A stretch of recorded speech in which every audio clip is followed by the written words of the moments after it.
इस्लाम का भारत से रिश्ता सदियों पुराना है। यह रिश्ता केवल धर्म का नहीं, बल्कि संस्कृति, कला और विचारों का भी है, जिसने भारतीय समाज को गहराई से प्रभावित किया। 7वीं शताब्दी में अरब व्यापारी केरल के तट पर आए। वे अपने साथ न केवल व्यापारिक वस्तुएं, बल्कि अपनी धार्मिक आस्थाएं, रीति रिवाज और जीवन शैली भी लाए और यहीं बस गए। इन व्यापारियों के शांतिपूर्ण व्यवहार और ईमानदारी ने स्थानीय लोगों को प्रभावित किया। उनके मेलजोल और आपसी सम्मान ने इस्लाम की पहली दस्तक भारत में व्यापार, संवाद और सांस्कृतिक आदान प्रदान के जरिए कराई। आगे चलकर सूफी संतों ने प्रेम, भाईचारे और समानता का संदेश फैलाया। उनकी शिक्षाओं ने समाज के हर वर्ग को छुआ और लोगों के दिलों में जगह बनाई। अजमेर के ख्वाजा मोइनुद्दीन चिश्ती और दिल्ली के निजामुद्दीन औलिया जैसे सूफी संतों ने जाति धर्म की दीवारें तोड़ी और इंसानियत को सबसे ऊपर रखा। उनकी दरगाहें आज भी हर धर्म, जाति और पृष्ठभूमि के लोगों के लिए आस्था, शांति और एकता का केंद्र बनी हुई है। तुर्क और अफगान शासकों के आगमन के साथ इस्लाम का राजनीतिक प्रसार भी हुआ। हालांकि ज्यादातर शासकों ने स्थानीय समाज, परंपराओं और रीति रिवाजों के साथ मिलकर शासन किया, जिससे सांस्कृतिक समन्वय और मेलजोल को बढ़ावा मिला। इस्लाम का प्रसार व्यापार, सूफी संतों की शिक्षाओं और शासकों के संरक्षण से हुआ। यह एक जटिल, धीमी और गहराई से भारतीय प्रक्रिया थी, जिसमें हर क्षेत्र और समुदाय की अपनी भूमिका रही। यह दो महान संस्कृतियों के मिलन की शुरुआत थी, जिसने भारत की पहचान को नया रूप दिया और विविधता में एकता की मिसाल पेश की। इस्लाम ने भारतीय समाज में समानता और एकेश्वरवाद का विचार लाया, जिसने जाति व्यवस्था को चुनौती दी। इससे समाज के वंचित वर्गों को नई सामाजिक गतिशीलता मिली और सोचने का नजरिया बदला। खान पान में मुगलई व्यंजन जैसे बिरयानी, कबाब और फिरनी आम हो गए, जो आज भारतीय रसोई का हिस्सा हैं। सलवार कमीज और शेरवानी जैसे पहनावे भी इसी सांस्कृतिक मेलजोल की देन है। ईद, मुहर्रम जैसे त्योहारों और कव्वाली, गजल जैसी संगीत विधाओं ने भारतीय संस्कृति को और समृद्ध किया। अभिवादन, मेहमान नवाजी और अदब तहजीब के शब्द आम बोलचाल में घुल गए। इस सांस्कृतिक आदान प्रदान ने गंगा जमुनी तहजीब को जन्म दिया, एक साझा, रंगीन संस्कृति। इस्लाम के आगमन से भारतीय स्थापत्य और कला में नई शैली आई।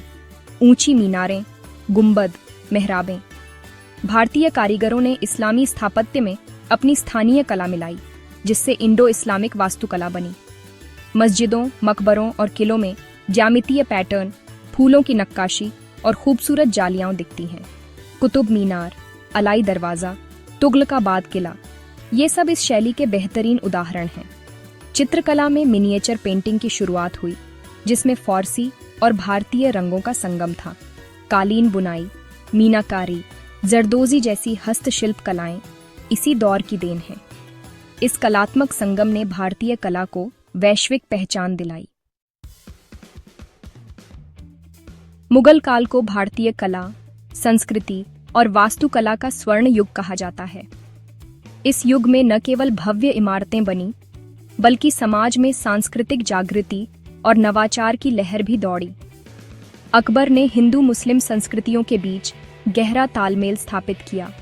सभी धर्मों के विद्वानों और कलाकारों को दरबार में जगह दी। उनके शासन में विचारों का आदान प्रदान और रचनात्मकता को बढ़ावा मिला। ताजमहल, लाल किला, फतेहपुर सीकरी मुगल वास्तुकला की भव्यता के प्रतीक हैं। इन इमारतों ने भारत की पहचान को विश्व स्तर पर स्थापित किया। इन इमारतों में भारतीय और फारसी कला का अद्भुत मिश्रण है, जिसमें नक्काशी, जाली और रंगीन पत्थरों का सुंदर उपयोग देखने को मिलता है। चित्रकला में मुगल शैली विकसित हुई, जिसमें प्रकृति, दरबार और जीवन के सुंदर चित्रण मिलते हैं। कलाकारों ने रंगों और बारीकियों से नई पहचान बनाई। संगीत में तानसेन जैसे कलाकारों ने नए रागों की रचना की। साहित्य में फारसी हिंदी का संगम हुआ। इस युग में कविता, संगीत और नृत्य को भी नया आयाम मिला। इस सांस्कृतिक मेलजोल ने भारत को एक अनूठी विरासत दी, जिस पर आज भी गर्व किया जाता है। मुगल काल की यह धरोहर आज भी हमारी पहचान का हिस्सा है। उर्दू भाषा हिंदू मुस्लिम संस्कृतियों के संगम की सबसे सुंदर मिसाल है। यह फारसी, अरबी, तुर्की और स्थानीय बोलियों के मेल से बनी और सेना, बाजार, सूफी खानकाहों में पनपी। सूफी संतों ने अपने संदेश इसी भाषा में दिए, जिससे यह आम लोगों की जबान बन गई। दक्कन में इसे दक्खनी कहा गया। बाद में दिल्ली, लखनऊ में उर्दू नाम मिला। उर्दू की मिठास, तहजीब और गजल नज़म जैसी विधाओं ने इसे लोकप्रिय बनाया। मीर, गालिब, इकबाल जैसे शायरों के साथ साथ हिंदू और सिख शायरों ने भी इसे समृद्ध किया। उर्दू भारत की साझा विरासत, गंगा जमुनी तहजीब की भाषा है। आज भारत धार्मिक विविधता के लिए जाना जाता है और इस्लाम इसकी मुख्य धारा का हिस्सा है। यहाँ हिंदू, मुस्लिम, सिख, ईसाई, बौद्ध और जैन धर्म के अनुयायी सदियों से एक साथ रहते आए हैं। यह विविधता भारत की संस्कृति और समाज को और भी समृद्ध बनाती है। भारत दुनिया की दूसरी सबसे बड़ी मुस्लिम आबादी वाला देश है और आने वाले समय में यह पहले स्थान पर भी आ सकता है। यहाँ के मुसलमान न सिर्फ अपनी धार्मिक परंपराओं को निभाते हैं, बल्कि भारतीय समाज के हर क्षेत्र में सक्रिय भूमिका निभाते हैं। भारतीय संविधान सभी धर्मों को समान अधिकार और स्वतंत्रता देता है, जिससे धार्मिक सहिष्णुता बनी रहती है। यह संविधान हर नागरिक को अपने धर्म का पालन करने और अभिव्यक्ति की पूरी आज़ादी देता है।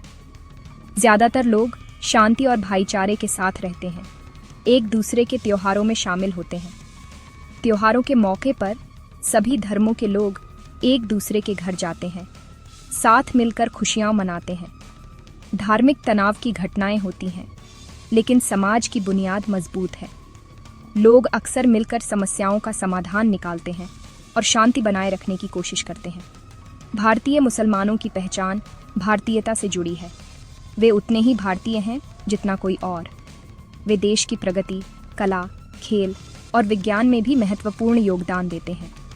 विविधता और सहिष्णुता ही भारत की असली ताकत है, जहां सब मिलकर एक खूबसूरत गुलदस्ता बनाते हैं। यही भावना भारत को दुनिया में एक अनूठा और प्रेरणादायक देश बनाती है।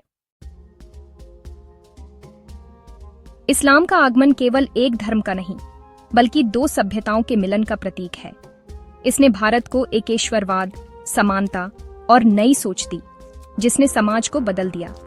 ताजमहल, कुतुब मीनार, मुगलई व्यंजन, उर्दू शायरी, ये सब साझा विरासत के उदाहरण हैं। भारतीय सभ्यता में बाहर से आई चीजों को अपनाने की अद्भुत क्षमता है। उर्दू भाषा और सूफी संतों का प्रेम संदेश सांस्कृतिक मेलजोल के जीवंत प्रमाण हैं।